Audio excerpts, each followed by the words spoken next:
ፈተና አማኝ ከሆንክ እነግርሃለሁ። አማኝ ከሆንክ እነግርሃለሁ። በክርስትና እምነት ውስጥ የምትኖር ከሆነ ክርስቲያን ከሆንክ እነግርሃለሁ። ወደድክም ጠላህም በፈተና ውስጥ እያለፍክም ቢሆን መቀጠሉ አይቀርም ክርስትና። መጨረሻ ላይ ክርስቶስ ምን እንዳለ ታውቃለህ? በቀራንዮ መስቀል አደባባይ መጨረሻ ከፍ ወዳለ ቦታ ከተሰቀለ በኋላ አባት ሆይ ለምን ተውከኝ? ላማ ሰበቀታኒ ብሏል።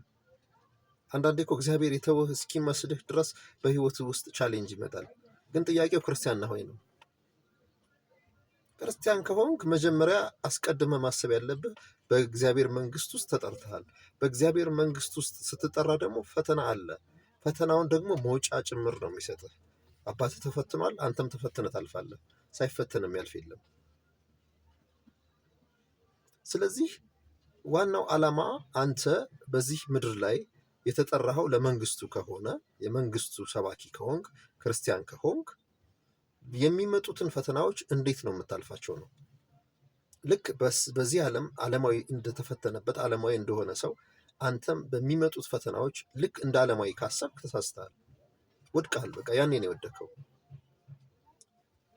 ፈተና መምጣቱ አይቀርም አለ ጌታ፣ ወይም መሰናክል መምጣቱ አይቀርም። መሰናክል መምጣቱ አይቀርም በህይወት ውስጥ ስትኖር። ያንን ፈተና ግን እንድታልፈውና እንድትወጣ አባትህ አለ ከጎንህ። መጸለይ ነው፣ ወደሱ መጮህ ነው። ፈተናውን መውጫ እግዚአብሔር አምላክ ያሳይሃል። እንዴት እንደምትወጣም መጀመሪያ አቅዶታል። አንተ ግን ባጉረመረምክና ነገሮችን ሁልጊዜ በእኔ ላይ ብቻ ነው እንዲህ አይነት ፈተና የሚመጣ ብለህ ባሰብክ ቁጥር ፈተናው እየጨመረ ነው የሚሄዱት፣ ትወድቃለህ። ፈተና የወደቀ ሰው ደግሞ አንድ ዓመት እንደገና ሌላ ያንኑ ፈተና ሌላ ይፈተናል እያለ ነው የሚቀጥለው፣ አያልፍም። ስለዚህ ዛሬ የማስቀርላችሁ ነገር በክርስትና ህይወት ውስጥ ፈተና አለ። ፈተናውን ግን መውጫ ቀዳዳውን እግዚአብሔር አምላክ አዘጋጅቷል።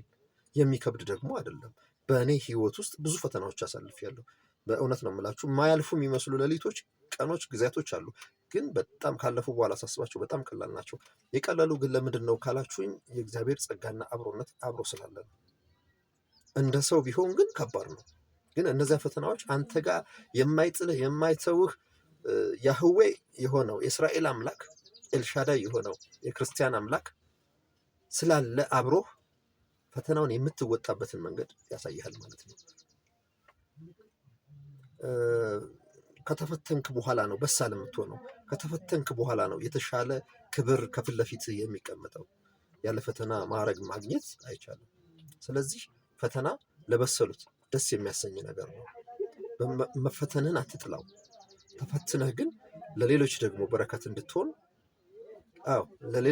እንድትሆን ኃላፊነት መውሰድ አለብህ ማለት ነው። ቴንክ ዩ